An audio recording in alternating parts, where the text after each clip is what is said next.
Poland has been making its presence felt on the world stage in recent days, not just by name, but also by voice. Following the Zapad military exercises, Warsaw closed its border crossing with Belarus, and that's when it all began. Thousands of vehicles and people were stuck at the crossing points. But those long queues were only the visible face of the crisis. The real blow fell on the world's second largest economy because the gate Poland closed was China's most critical trade corridor to Europe. And now that economic artery generating $25 billion in revenue annually has been severed by a single political decision. Poland's first and most obvious move targeted the Belt and Road Initiative, the backbone of China's economy.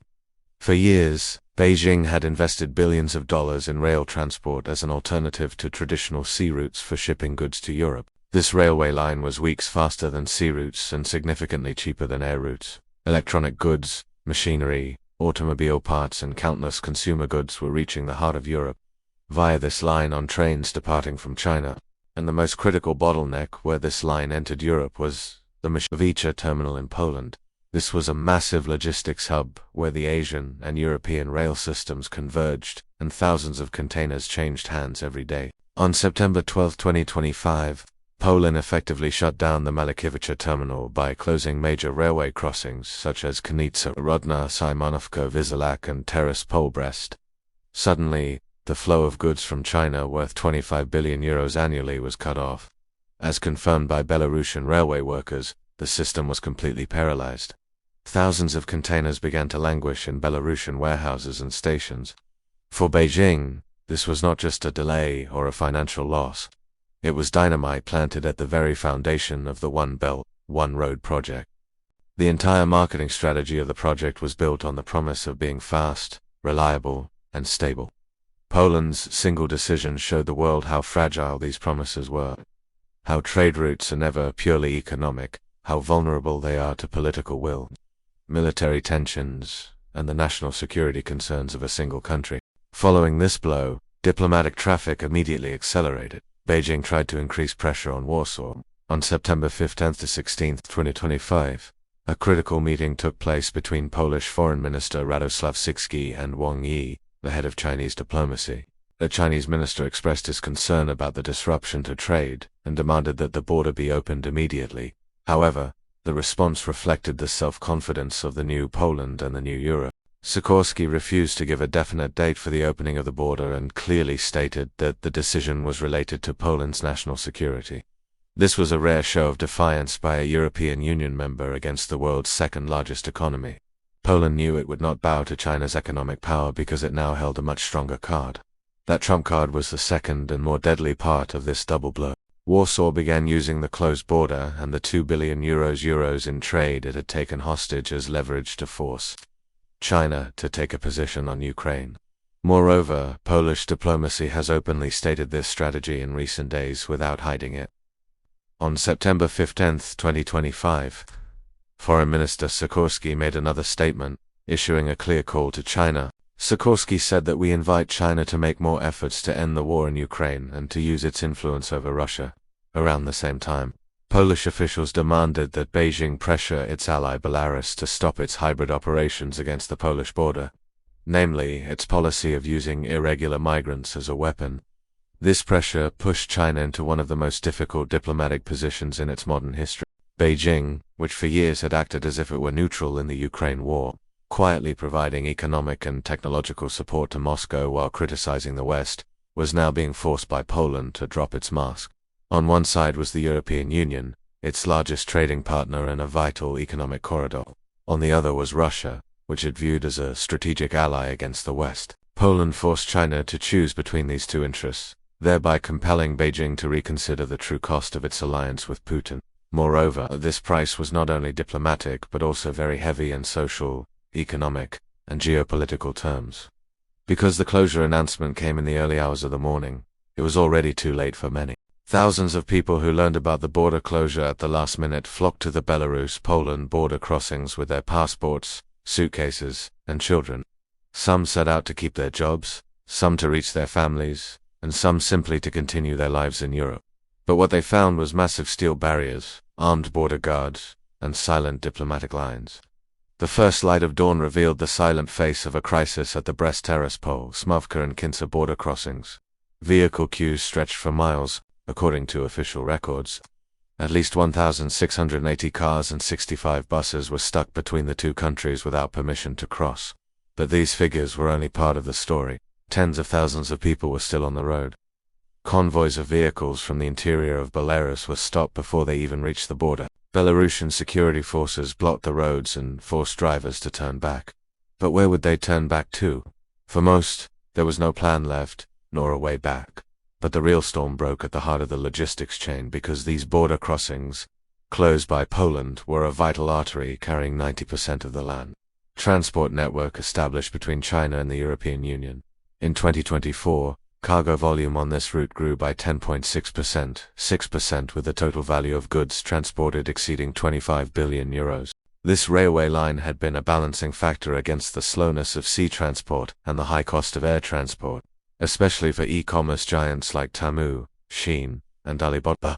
This line was the primary lifeline that ensured orders reached European customers within a few days. Poland's border closure not only affected trains carrying cargo on this line, but also crippled China's inland provinces, which were touted as its development miracle. Cities like Chongqing, Chengdu, and Xi'an in particular were industrial hubs that grew under China's Western opening policy.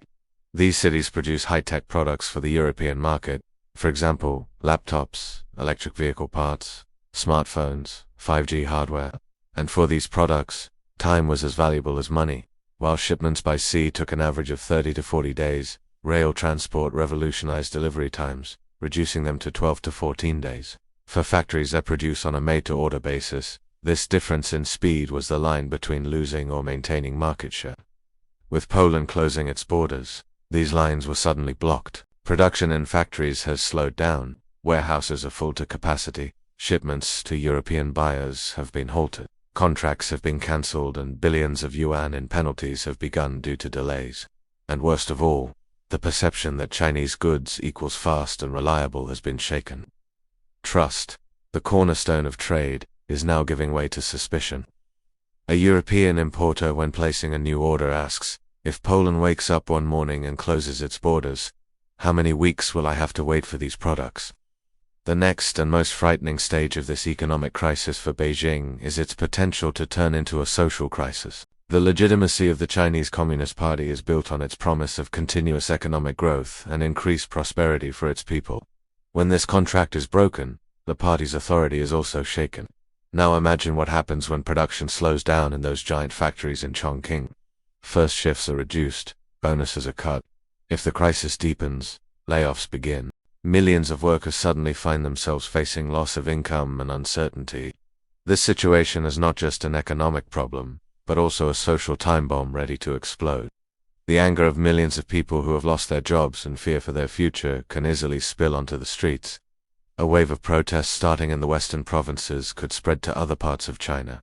This is Beijing's worst nightmare. A decision taken thousands of miles away in Poland has come to directly threaten China's internal stability. That is, the survival of the Communist Party. But this crisis did not only harm China. Things were also shaken up in Poland. PKP, Cargo, which is controlled by the state, warned that the delays were manageable. But if the border remained closed for a long time, trade could be diverted via Kazakhstan, Caspian Sea, Black Sea, Turkey. The irony is this. Just a week before Poland made the decision to close the border, it had ceremoniously launched the first Warsaw-China freight train, carrying cargo from all over Europe. This route was vital to cementing Poland's key role in the Europe-China logistics equation. But now the same country has disabled these routes at the push of a button. Artur Kiziok, director of strategic projects at the Polish Transport Association, summarized the scale of the crisis as follows. The complete closure of the border is devastating not only for transport but for the entire economy. Approximately 10,000 Belarusian drivers are currently unable to return to their jobs in Poland. Some are even unable to reach their own country. This closure has other dramatic consequences. Time-sensitive cargo such as medicines and food is blocked. Alternative routes such as shipments via Lithuania or Latvia may be possible, but both the time and cost will increase. Moreover, there is no guarantee that these alternative routes will always remain open. With this move, Warsaw has not only intervened in an economic corridor, but has also sent three very clear messages to Beijing, and thus to the whole world, on three separate levels. Each of these messages offers clues as to what kind of foreign policy and security doctrine Europe might adopt in the future. Poland's first and perhaps most radical message is this: if China wants to continue trading freely in Europe, it must distance itself from actors that threaten Europe's security. This statement is the expression of a new doctrine that fundamentally shakes the principle of separation of trade from politics, which has remained valid until now. Warsaw is questioning the billions of euros China earns through the European market. If these profits are used directly or indirectly to support aggressive actors such as Russia, then this trade route is illegitimate.